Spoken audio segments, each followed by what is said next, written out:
வாழ்க வளமுடன், வாழ்க வளமுடன், வாழ்க வையகம். என்னோடய பேர் விஜய். சென்னையில் உடற்கல்வி ஆசிரியராகவும் ஒரு நிறுவனத்தை நடத்தி வரேன். உடற்கல்வினா நான் ஒரு 18-20 வருடமாக என்னை தேடி வரவங்க உடல் பிரச்சனைகளையும் வலி சம்மந்தப்பட்ட விஷயங்களையும் மனவளர்ச்சி இல்லாத குழந்தைகளை பயிற்சி செய்கிறது என்னுடைய பணி. அப்போது உங்களுக்கு எல்லாருக்கும் புரிஞ்சிருக்கும் நான் ஃபிட்டாக இருப்பேன் அப்படின்னு. கண்டிப்பாக ஓடுறது விட்டாலும் ஒரு 5-10 கிலோமீட்டர் ஓடுறதோ, வெயிட் தூக்குறதோ, இந்த மாதிரி விஷயங்கள்லாம் என்னுடைய சாதாரண இது.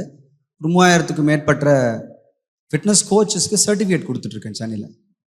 என்னுடைய நோக்கம் இங்கே அதுக்கு ஏதோ சேர்த்துக்கணும் அப்படின்றதுக்காக கண்டிப்பாக வரல. என்னுடைய மனைவி ஒரு 2 வருடத்துக்கு முன்னாடி ஆன்லைனில் இந்த கோர்ஸை படித்தாங்க. படித்ததுலேருந்து அடிக்கடி ஏதாவது சில விஷயங்களை பகிர்ந்துகிட்டே இருப்பாங்க. ரொம்ப பெரிய கோபம் சண்டைலாம் இல்லை அப்படின்னு சும்மா சொல்லக்கூடாது. நல்ல சந்தோஷமாக இருக்கும், குழந்தைங்களோடு இருக்கும். ஆனால் அங்கங்கே சிறு சிறு நெருடல்கள் இருக்குது, சின்ன சின்ன விட்டு கொடுத்தல பிரச்சனை இருக்குது. அதை விட தாண்டி ஒரு மனிதனாய் ஒரு சினம் அப்படின்ற வார்த்தை இருக்குல்ல, அது திடீர்னு ஒரு கோவம், அப்புறம் நல்லா இணைஞ்சுப்போம், பிரச்சனை இல்லாமல் இருக்கும். பாலுணர்வுல ஒரு கட்டுப்பாடு, இந்த 2 முக்கியமான விஷயத்துக்கு ஒரு கட்டுப்பாடு வேணுன்றதுக்காக மட்டும் இங்கே வந்தேன். எல்லாரும் அங்கே போனோன்னே, மாஸ்டர் நீங்களே போய் எங்கேயோ மெடிடேஷன், நீங்களே போய் யோகாவா அப்படிலாம் சொன்னாங்க. ஆக்சுவலாக முதல்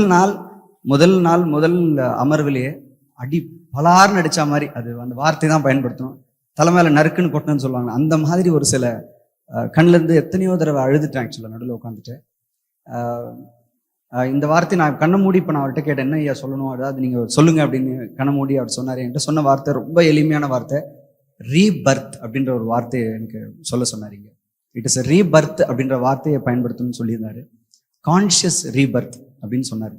இது எவ்வளோ பெரிய புரிதல் அப்படின்னா, இந்த கான்ஷியஸ்னஸில் ரீபர்த் மாதிரி. அப்புறம் குழந்தை தான் இப்போது இவங்க எல்லாருடைய ஆசீர்வாதம், ஐயாவோட ஆசீர்வாதத்தோடு சேர்ந்து நம்ம ஒரு சின்ன குழந்தை மாதிரி நான் இப்போ வெளியே போக போகிறேன், பெரிய முயற்சி எடுக்க போகிறேன். ஆயிரக்கணக்கான மக்களோட பேசுகிறேன், இன்டர்நேஷ்னல் கான்ஃபரன்ஸ், இது நீ பேசாத இடங்கள்ல என்னோட துறையில் நான் பெரிய வேலை பண்ணிட்டு இருக்கேன். ஆனால் இந்த சின்ன சின்ன கோபம், சின்ன சின்ன விட்டு கொடுக்காமை, அப்புறம் சொல்லிக் கொடுக்க வேண்டிய விதத்தில் மனதை பற்றி பேசாமல் இல்லை, மூச்சு பயிற்சி சொல்லிக் கொடுப்பேன். ஆனால் இது இன்னும் கொஞ்சம் ஆழத்தோட, இன்னும் கொஞ்சம் அறிவோட.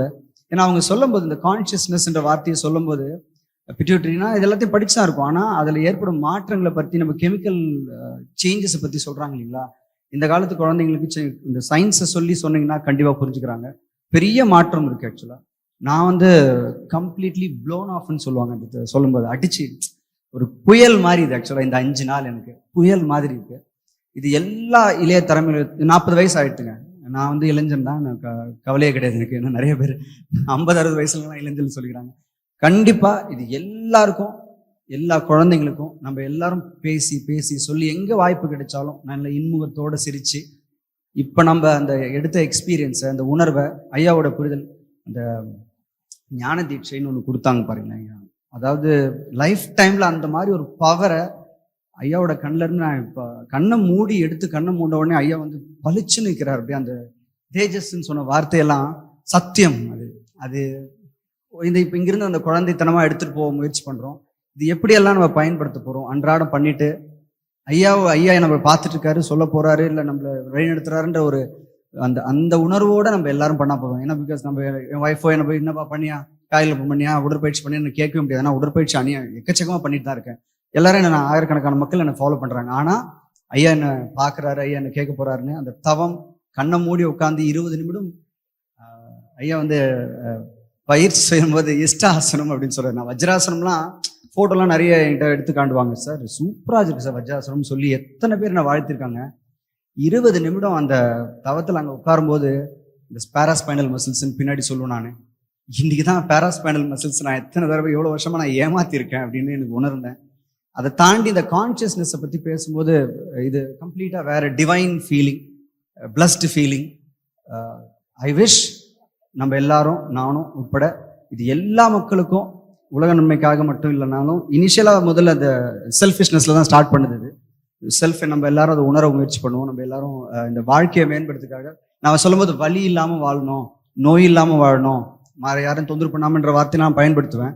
ஐயா அதை ஒரே வாரத்தில் அடிச்சு முடிச்சிட்டார். ஆக்சுவலாக ஸோ அது இந்த மாதிரி ஒரு தீர்க்க தரிசி, அது எனக்கு கிடைச்சத ஒரு பெரிய வரமாகவும், என்னோட குடும்பத்துக்கு கிடைச்ச ஒரு பெரிய பொக்கிஷமாகவும் நான் அதை பார்க்குறேன். இந்த ரீபர்த்தை இன்னும் எப்படி பெட்டரா எத்தனை ஆயிரம் மக்களுக்கு எடுத்து போய் ஐயாவோட வழியாக அதை சேர்க்கணும்னு ஆசைப்படுறேன். இந்த வாய்ப்பு கொடுத்த வேதாத்திரியம், டெம்பிள் ஆஃப் கான்ஷியஸ்னஸ், நம்ம நண்பர்கள், ஆசிரியர்கள், ஐயா எல்லாருக்கும் ஒரு கோடான கோடி நன்றிகள். வாழ்க வளமுடன், வாழ்க வையகம்.